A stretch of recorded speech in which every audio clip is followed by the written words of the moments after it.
Hey everyone, welcome back to the channel. In today's video, I'm going to show you how to automate changing scenes in OBS. It's really simple and easy. This feature is incredibly useful for streamers or content creators who want their scenes to switch seamlessly without needing to do it manually. To get started, open OBS and click on Tools in the menu bar. From there, select Automatic Scene Switcher. This will open the settings for automating your scene transitions. Now step 2, in the automatic scene switcher window, you will notice two drop-down menus. The first drop-down is where you select the window that OBS will monitor for switching scenes.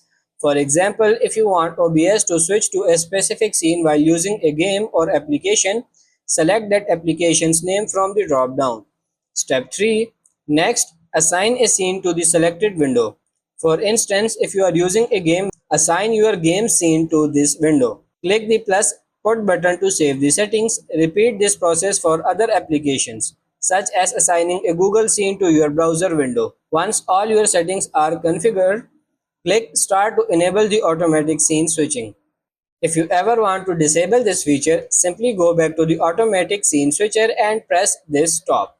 And that's pretty much it. That's how to automate changing scenes in OBS. I hope this video was helpful. If it is, like it and subscribe to the channel. Thank you.